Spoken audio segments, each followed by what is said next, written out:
সহযোগী একটা সংগঠন ইসলামী যুব আন্দোলন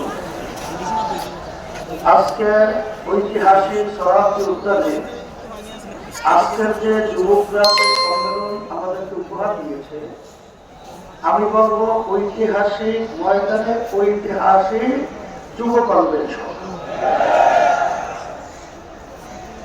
লক্ষাধিক যুবক উপস্থিত হয়েছে, আমি যেটা অনুমান করেছি এবং নতুন তথ্য আমার কাছে আছে। আমি তোমাদেরকে ধন্যবাদ জানাই, কারণ আমরা যে আশা চিন্তা আকাঙ্ক্ষা নিয়ে আমরা যে মাঠে ময়দানে কাজ করছি, তার আজকে আমাদের আশার অনেকটা বাস্তবতা তোমাদের কনভেনশনের মাধ্যমে তোমরা আজকে আমাদেরকে দেখিয়েছো।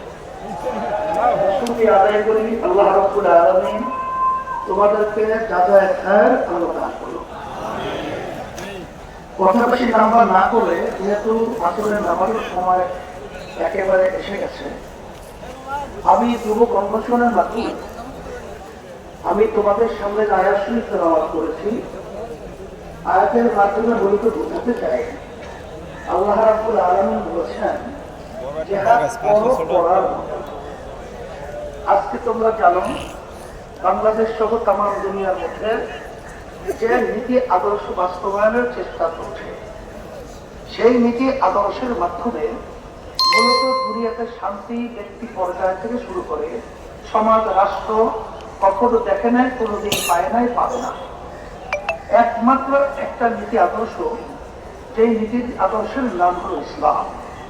আজকে ইতিহাস করলে আমরা দেখব, ইসলাম নীতি আদর্শের মাধ্যমে শান্তির গ্রান্টি দুনিয়াতে আখেরাতে নেয়। তার বাস্তবতা আপনারা দেখেছেন। আমাদের দাদু যে কথা বলেছেন, এই হিন্দু ঐক্যজোটের মানে সভাপতি, তিনি ইসলামী আন্দোলনের ব্যাপারে বলেছেন যে আমরা দেখেছি সেই ৭১ থেকে শুরু করে ইসলামী নীতি আদর্শদের আমরা লালন করি। আমাদের কি চরিত্র, আমাদের কি আদর্শ, আমাদের কি কার্যক্রম, যেহেতু সে বলেছে, নতুন ভাবে আমার আলোচনা করে বোঝার কোনো প্রয়োজন হয় না। এখন কথা হলো এতটুকু যে সামনে আমাদের জাতীয় নির্বাচন আসছে। এই নির্বাচনের মধ্যে সবচেয়ে এই নীতি আদর্শ বাস্তবায়নের জন্য উল্লেখযোগ্য ভূমিকা পালন করতে হবে যুবকদের। আল্লাহ রাসূল সাল্লাল্লাহু আলাইহি ওয়াসাল্লাম যুবকদের ব্যাপারে দোয়া করেছেন যে যুবকরা ইসলামের সহযোগিতা করেছে। তার বাস্তবতাও তোমরা বাস্তবে মাঠে দেখিয়ে আমাদেরকে সেই কথা আল্লাহ হাবিবে বাস্তবায়ন দেখাবা। এটাকে আমরা আশা করতে পারি। আলহামদুলিল্লাহ। তাহলে কি করতে হবে তোমরা তো জানো।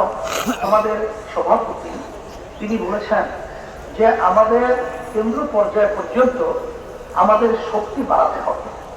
শক্তি বাড়াতে হলে আফজাল রহমাতুল্লাহি আলাইহি তার যে ঘোষণা ছিলেন ঐতিহাসিক, যে মাসে কমপক্ষে ৪ জনকে তোমরা দাওয়াত দিবা ইসলামের পক্ষে নিয়ে আসার জন্য।